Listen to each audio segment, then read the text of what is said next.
अगर हम किसी ऐसे रास्ते पर चल रहे हैं जिसके आसपास अंधेरा है, तो वहां रोशनी देखने के लिए हमें आंखों पर जोर लगाकर फोकस करना पड़ता है। ठीक इसी प्रकार अगर हम अपने जीवन को एक रास्ता माने, तो उस रास्ते के आसपास डिस्ट्रैक्शन से भरा अंधकार है, जिसके बीच सफलता का रास्ता देखने के लिए हमें फोकस करना होगा। हमारे अंदर चाहे जितनी भी बौद्धिक क्षमता या ऊर्जा क्यों ना हो, अगर हमारे अंदर फोकस नहीं है तो हम कुछ नहीं कर सकते। उदाहरण के तौर पर अगर आप एक कागज को धूप की रोशनी में ले जाएं तो वो नहीं जलेगा, लेकिन अगर हम सूरज की किरणों को कागज पर एक जगह केंद्रित कर दें तो वो कागज जल जाएगा। ठीक इसी प्रकार हमारे अंदर भी सूरज की तरह असीम ऊर्जा और बौद्धिक क्षमता है, लेकिन उसका फायदा तब तक नहीं होगा जब तक उन्हें एक जगह पर केंद्रित ना किया जाए। अगर आप सफलता को एक ऐसा दरवाजा माने जिस पर ताला लगा है, तो हम फोकस को उस ताले की चाबी मान सकते हैं, जिसकी मदद से हम अपने लिए सफलता का दरवाजा खोल सकते हैं। यहाँ तक कि बिल गेट्स और वॉरेन बफे, जो दुनिया के सबसे धनी व्यक्तियों में से एक हैं, जब उनसे एक सवाल पूछा गया कि अगर तुम लोगों को अपनी सफलता को एक शब्द में बताना पड़े तो वो शब्द क्या होगा, और उन्हें अपना उत्तर एक चिट पर अलग अलग लिखने के लिए कहा गया। और जब उनकी चिट्स को खोलकर देखा गया तो जवाब चौंकाने वाला था। उन दोनों ने अपनी चिट्स पर एक ही जवाब लिखा था, और वो था फोकस। हम अपने जीवन में हर समय कोई ना कोई निर्णय लेते रहते हैं, जैसे कि मुझे ये काम करना है या नहीं करना है, अगर करना है तो कैसे करना है, कब करना है, इत्यादि।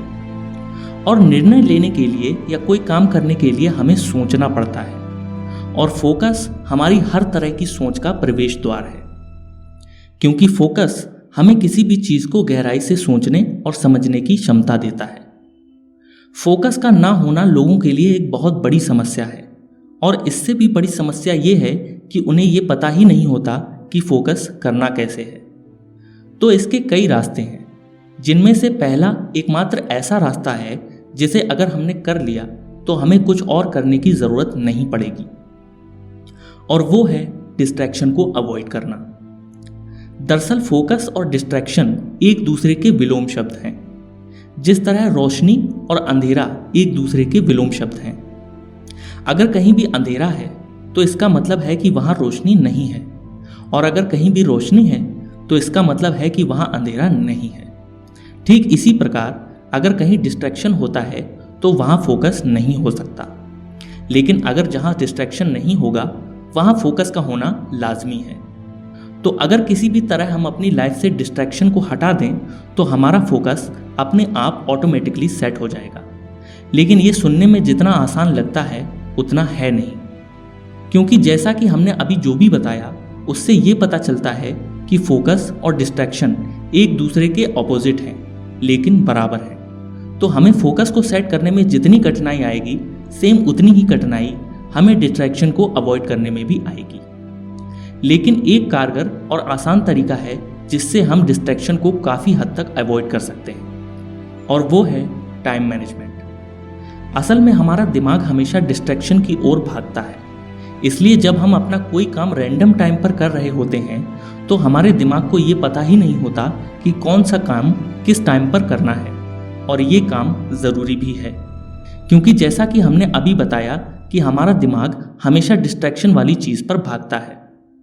तो अगर हम टाइम मैनेजमेंट के द्वारा अपने डिस्ट्रैक्शन वाले काम, जैसे सोशल मीडिया, फ़ोन पर किसी से बात या चैट करना, या कोई मूवी देखना इत्यादि, और अपने प्रोडक्टिव कामों का अलग अलग एक डेडिकेटेड टाइम सेट कर दें, तो जब भी हम काम कर रहे होंगे तो हमारा दिमाग इस बात से अलर्ट रहेगा कि हम डिस्ट्रैक्शन वाले काम बाद में इस टाइम पर कर सकते हैं, लेकिन अभी जो काम हम कर रहे हैं वो इम्पॉर्टेंट है, जिससे आपका दिमाग उस टाइम पर अलर्ट हो जाएगा, और इस चीज़ से आपका फोकस काफ़ी हद तक बढ़ सकता है। लेकिन अब यहाँ सवाल खड़ा होता है कि टाइम मैनेजमेंट करें तो करें कैसे? कौन सा टाइम किस काम के लिए सबसे बेस्ट रहेगा? तो टाइम मैनेजमेंट के लिए आपको एक टू डू लिस्ट बनानी होगी, और उसमें आपको वो सारे काम लिखने होंगे जो आपको पूरे दिन में करने हैं। इस लिस्ट में आपको सबसे पहले सुबह 5, 6 या 7 बजे उठकर कम से कम 15 से 20 मिनट एक्सरसाइज करना ज़रूर डालना चाहिए, क्योंकि सुबह सुबह हमारा शरीर एकदम ढीला ढाला होता है, इसलिए उसको एक्टिव करने के लिए हमें एक्सरसाइज करना बेहद ज़रूरी है। और मेक श्योर कि आप अपनी लिस्ट में सुबह सुबह कोई भी ऐसा काम ना डालें जो आपको डिस्ट्रैक्ट करता हो, क्योंकि सुबह किए जाने वाले काम का असर पूरे दिन तक रहता है। अब हम अपनी लिस्ट में अपने काम करने का टाइम सेट करेंगे। याद रखिए, हमें अपनी लाइफ में इम्प्रूवमेंट के लिए कम से कम दिन में 4 घंटे काम करना चाहिए।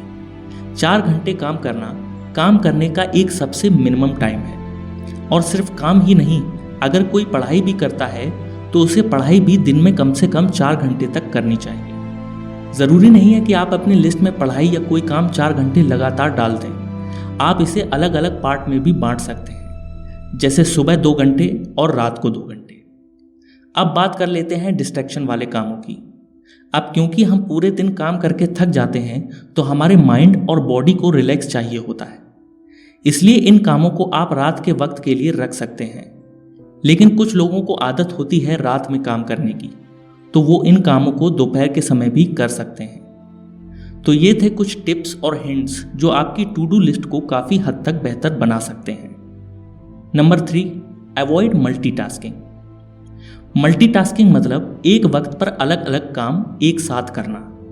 मैंने कई लोगों को देखा है जो काम के वक्त या पढ़ाई करते वक्त म्यूजिक सुनना पसंद करते हैं, या फिर काम या पढ़ाई करते वक्त उनके फ़ोन पर कोई नोटिफिकेशन आती है तो वो उसे तुरंत चेक करने लगते हैं। और कुछ लोग तो काम के बीच फ़ोन पर बात करने लग जाते हैं, जबकि वो कॉल इतना ज़रूरी भी नहीं होता। लोगों को लगता है कि ये सब करने से उनके काम या पढ़ाई पर कोई असर नहीं पड़ेगा, लेकिन आपको बता दें कि मल्टीटास्किंग सिर्फ हमारे फोकस के लिए ही नहीं बल्कि हमारे दिमाग के लिए भी हानिकारक है। स्टैनफोर्ड यूनिवर्सिटी में हुई एक रिसर्च के अनुसार मल्टीटास्किंग आपके दिमाग के न्यूरॉन्स को 2 भागों में डिवाइड करके आपकी प्रोडक्टिविटी काफ़ी हद तक कम कर देती है। इसलिए हमें सिर्फ काम के वक्त ही नहीं बल्कि किसी भी तरह के मल्टीटास्किंग को अवॉइड करना चाहिए। Number 4, take breaks. अब हम जो भी काम करें हमें थकावट तो होगी ही, और अगर हम किसी काम को करते करते थक जाते हैं तो हमारा फोकस और प्रोडक्टिविटी गिरने लगती है। इस प्रॉब्लम के सॉल्यूशन के लिए साइंटिस्ट ने जब रिसर्च की तो उन्होंने पाया कि अगर हम अपने काम के दौरान हर 25 मिनट बाद एक 5 मिनट का ब्रेक लेते हैं तो हमारी प्रोडक्टिविटी 20% से बूस्टअप हो जाती है। इसके अलावा रिसर्च में ये भी पाया गया कि काम के 25 मिनट बाद एक 5 मिनट की झपकी ले लेना, स्ट्रेचिंग कर लेना, वॉक कर लेना या कोई स्नैक खा लेना भी हमारी प्रोडक्टिविटी और फोकस को 20% से बूस्टअप करता है। नंबर 5, एक अच्छा एनवायरनमेंट या वर्किंग एरिया। हमारे किसी भी चीज़ पर फोकस कर पाने के पीछे हमारे एनवायरनमेंट का भी एक बहुत बड़ा हाथ होता है। हमारा एनवायरनमेंट जितना अच्छा और सूटेबल होगा, हमारा कंसंट्रेशन भी उतना ही अच्छा होगा। अब हम यहाँ पर आपके एनवायरनमेंट के अपीयरेंस के बारे में बात नहीं कर रहे, जैसे कि आपके पास एक सेपरेट कमरा होना चाहिए, डेस्क होनी चाहिए, अच्छी चेयर होनी चाहिए या कमरा एकदम डेकोरेटेड होना चाहिए, बल्कि हम यहाँ आपके एनवायरनमेंट के माहौल के बारे में बात कर रहे हैं। रिसर्च ये कहती है कि अंधेरे में हम लो फील करने लगते हैं, जबकि रोशनी में हमारा दिमाग एकदम प्रोडक्टिव जोन में होता है। इसलिए आप जहाँ भी काम या पढ़ाई करते हैं वहाँ अच्छी खासी डेलाइट होनी चाहिए। और अगर आप रात में काम करते हैं तो मेक श्योर आपके कमरे में एक ऐसा बल्ब लगा होना चाहिए जो आपको सूटेबल लाइट दे सके, और अगर हो सके तो साथ ही में एक टेबल लैंप का इस्तेमाल और ज़्यादा बेहतर रहेगा। दूसरी चीज़ जो हमारे एनवायरनमेंट में होनी चाहिए वो है शांति, मतलब क्वाइटनेस। रिसर्च में ये भी पता चला है कि अगर हमारा एनवायरनमेंट एकदम शांत होगा तो इसके ज़रिए हम डीप फोकस स्टेट में भी जा सकते हैं। डीप फोकस स्टेट फोकस का वो लेवल है जिसे एक बार आपने अचीव कर लिया तो उसके बाद अगर आपके आसपास कोई भी हरकत हो रही होगी तो उस पर आपका ध्यान ही नहीं जाएगा। इस लेवल का फोकस अक्सर जीनियस लोगों में देखा जाता है जो अपने काम में डूब से जाते हैं। इसके अलावा आप अपने एनवायरनमेंट को बेहतर बनाने के लिए उसमें कुछ और भी चीज़ें ऐड कर सकते हैं, जैसे अपना काम या पढ़ाई करते वक्त अपने साथ हमेशा पानी की बोतल रखनी चाहिए। हम अपने साथ कुछ स्नैक्स भी रख सकते हैं और इसके अलावा हम अपने साथ च्युइंगम भी रख सकते हैं, क्योंकि साइंस के अकॉर्डिंग काम के वक्त च्युइंगम चबाने से कंसंट्रेशन इंक्रीज होता है। तो ये थे कुछ टिप्स जिनकी मदद से आप अपना फोकस काफ़ी हद तक बढ़ा सकते हैं।